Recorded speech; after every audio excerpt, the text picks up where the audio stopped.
का एक पुलिस वाला अपने परिवार के साथ एक घर में हंसी खुशी रह रहा था। उसके परिवार में उसकी पत्नी जया और उसकी बेटी रीमा रहते थे। राजवीर बड़ा ही ईमानदार पुलिस वाला था। उसकी ड्यूटी जेल में रहती थी और वो पूरी ईमानदारी से अपनी ड्यूटी निभाता था। एक दिन की बात है जब राजवीर जेल में चक्कर मार रहा था। वहाँ पर वो देखता है कुछ कैदी आपस में लड़ाई कर रहे हैं। राजवीर उन पर चिल्लाता है। राजवीर को आए दिन जेल में कुछ न कुछ देखने को मिल जाता था। वहाँ कुछ कैदी ठीक भी थे और कुछ बहुत ही खतरनाक। पूरा दिन उसका उन्हीं लोगों में निकल जाता था। एक दिन की बात है जब राजवीर अपनी ड्यूटी से घर वापस आता है। पापा पापा मैं आपका इंतजार कर रही थी। अच्छा जी, पर ऐसा क्यों? बताओ क्या काम है पापा से आज? आपकी बेटी को नई गाड़ी चाहिए। हाँ पापा गाड़ी। मेरी सारी सहेलियां अब गाड़ी में कॉलेज आती हैं। मुझे भी गाड़ी चाहिए। प्लीज पापा दिलवा दो ना। इसके बारे में मुझे सोचना पड़ेगा। अगर तुम्हारे इस बार नंबर अच्छे आए तो मैं सोचूंगा कि तुम्हें गाड़ी दिलवाऊं या नहीं। पक्का पापा? मेरे नंबर बहुत ही अच्छे आएंगे तो बस आप गाड़ी के लिए तैयार रहिए। रीमा खुशी खुशी अपने कमरे में भाग जाती है। जया और राजवीर दोनों खूब हंसते हैं।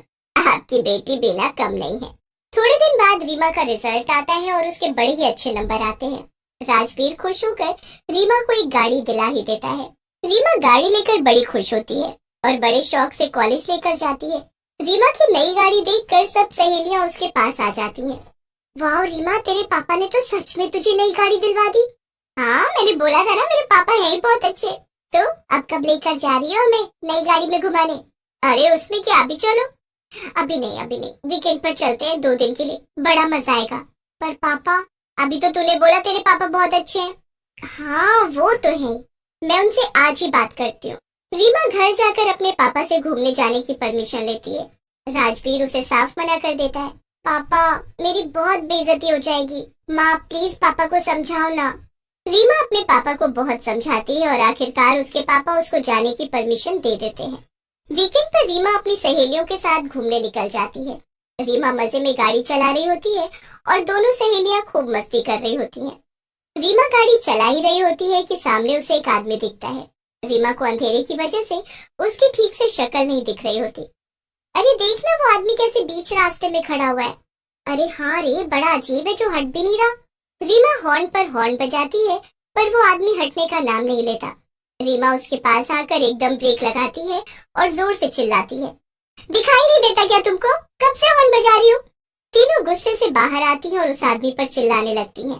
अरे मुझे माफ कर दो, मेरी मजबूरी ना होती तो मैं ऐसे आपकी गाड़ी के आगे खड़ा ना होता।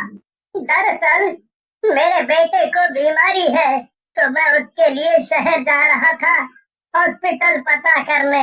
अब मेरे पास किराए के पैसे नहीं थे तो बस सोचा कि कोई इस रास्ते से जाएगा तो मैं उससे लिफ्ट मांग लूंगा। आपकी बड़ी कृपा होगी अगर आप मुझे आगे तक छोड़ दें। अरे रीमा पता नहीं कौन आदमी है, छोड़ी से चलते हैं। नहीं कोई भला आदमी लग रहा है। ठीक है आप बैठ जाओ गाड़ी में, हम आपको आगे तक छोड़ देंगे। वो आदमी मुस्कुराता है और जाकर गाड़ी में बैठ जाता है। उसके बैठने के बाद सब चुप हो जाते हैं और कोई आपस में ज्यादा बात भी नहीं करता। उस आदमी के बैठते ही सबको बड़ा अजीब सा महसूस होता है पर कोई किसी को कुछ बोल नहीं पा रहा होता। रीमा गाड़ी चला रही होती है और तभी गाड़ी एक पुल के नीचे से गुजरती है। वहाँ एकदम अंधेरा होता है और जैसे गाड़ी पुल से बाहर आती है तो शीना गाड़ी से गायब होती है। अरे रीमा, ये शीना कहाँ गई? अरे यार ये शीना कहाँ चली गई? अभी तो थी। अरे ये कैसे हो सकता है, तुम भी तो यहीं बैठे थे। कहाँ गई हमारी दोस्त? रीमा और सुशीला की हालत बुरी हो जाती है। वो दोनों बहुत ज्यादा घबरा जाती हैं। रीमा जल्दी से गाड़ी एक तरफ लगाती है। सुशीला मुझे कुछ गड़बड़ लग रही है, ये आदमी ठीक नहीं लग रहा। इसके बैठते ही मुझे अजीब लग रहा है। हाँ रीमा मैं भी यही बोलने वाली थी, कुछ तो गड़बड़ है पर अब हम करें क्या? देखो हम इस आदमी को कहीं जाने नहीं दे सकते। ये आदमी चला गया तो शीना का पता नहीं लग पाएगा। हाँ तुम ठीक बोल रही हो। रीमा वापस गाड़ी में बैठ जाती है। सुशीला उसके साथ वाली सीट पर बैठ जाती है और वो आदमी पीछे सीट पर बैठा होता है। रीमा शीशे में उस आदमी को देखती रहती है।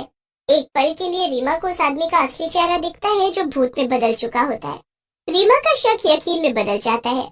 रीमा अंदर से बहुत, पर फिर उसे याद आता है कि उसके पापा कितने बहादुर हैं, तो वो ऐसे कैसे इतनी डरपोक हो सकती है। रीमा के अंदर एक हिम्मत आती है। वो सोच लेती है कि अब उसे